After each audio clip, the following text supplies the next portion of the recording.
আসসালামু আলাইকুম সবাইকে। আজকে চিকেন ফ্রাই কিভাবে করব বাসায়, সহজ পদ্ধতি বলা যাবে না, ভালোই ঝামেলা করতে গেলে। প্রথমে ময়দার ব্যাটারটা নিয়ে রেডি করে নিচ্ছি। এখানে ময়দা, কর্নফ্লাওয়ার আর একটু ব্রেড ক্রাম্ব নিছি। কর্নফ্লাওয়ারটা আমার বেশি পড়ে গেছিলো, তাই বেশি ক্রিস্পি হয়ে গেছে। আমি আসলে মেজারমেন্টটা বুঝি নাই, কর্নফ্লাওয়ারটা একদম পরিমাণে কম দিতে হবে।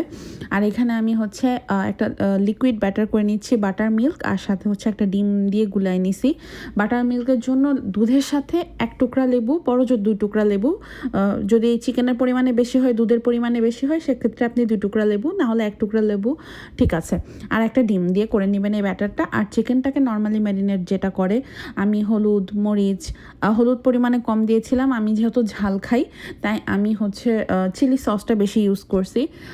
ব্ল্যাক পেপার, অরিগানো সহ আরও যত মিক্স হার্ব আছে আমি সেগুলো মিক্স হার্ব কিনে নিয়ে আসছিলাম, সেগুলো আর আমার বাসার নিজস্ব যত স্পাইসেস আছে আমি ওগুলা ইউজ করছি। করে ওগুলো আমি দুধ দিয়ে, তারপরে বাটার মিল্কও এখানে কিছু ইউজ করছি, আমি একটু বাটারও দিছি, আরও নিজস্ব ওয়েতে যা যা হাতের কাছে অ্যাভেলেবেল ছিল সেগুলো দিয়ে আমি ম্যারিনেট করে রেখেছিলাম অলমোস্ট 3-4 ঘন্টা। এরপরে আমি আগে হচ্ছে ময়দার ওই ব্যাটারে ভালো করে চিপে নিলাম। এরপরে দুধের ওই ব্যাটারটার মধ্যে, যেটা বাটার মিল্কের ওই ব্যাটারটা, দুধ আর ডিম মিক্স করা, সেখানে আবার দিব, আবার সেই ময়দার ব্যাটারে নিয়ে ঝেড়ে নিব ভালো করে। এভাবে আমি প্রত্যেকটা চিকেন গুলোকে সেম প্রসেসে করে নিব। অথচ আমরা দেশে যখন আমার মা খালারা করছে তখন কিন্তু চিকেন ফ্রাই এত নমুনা করে নাই। তারা কিন্তু শুধু পানির সাথে একটু আটার মিক্সচার বা শুধু এই চিকেন ফ্রাইয়ের মধ্যে একটু আটা বা ময়দার মিক্সচার করে তারা একটাভাবে করে আমাদেরকে খাওয়াইছে, আমরা ওইটাই খাইতাম। এখন বাচ্চারা কেএফসি স্টাইল খেতে পছন্দ করে, সো তাদের জন্য এটা কেএফসি স্টাইলই বলা যায়। আমার কর্নফ্লাওয়ারটা বেশি পড়ে যাওয়াতে একটু ভাজার পরে ক্রিস্পিনেসটা হয়ে গেছিলো আমার। আমি আবার ব্রেড ক্রামও দিয়েছিলাম, যার কারণে আমার মানে টেক্সচারটা কেএফসির মতো দেখতে হয় নাই।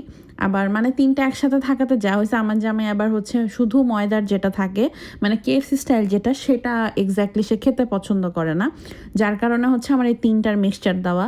আমার খুঁতখুঁতে জামার কারণে একটু এদিক সেদিক হয়ে যায় সব কিছু। যাক, আমার চিকেনগুলা সব রেডি। আমি এই চিকেনগুলাকে এভাবে করার পরেও 1 ঘন্টা থেকে 1.5 ঘন্টা ফ্রিজে রাখছিলাম যাতে সুন্দর করে ময়দাটা বসে।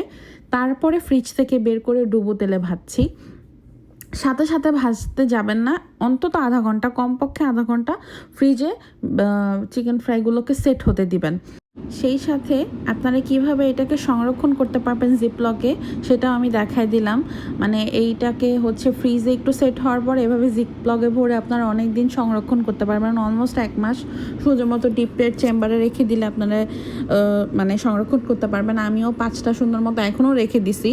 আমার জামাই চাইলে আমি খেয়ে মানে ভেজে ভেজে দেই, ও খায়। আর যে গ্রেভিটা বেঁচে গেছিলো সেটাকে আমি আলাদা করে একটা সস তৈরি করে নিছি। আমার নান ছিল, কাবাব ছিল, সেটার সাথে খাওয়ার জন্য এই সসে আমি আলাদা করে একটু আদা রসুন আর হচ্ছে একটু লেবু দিয়ে দিছিলাম।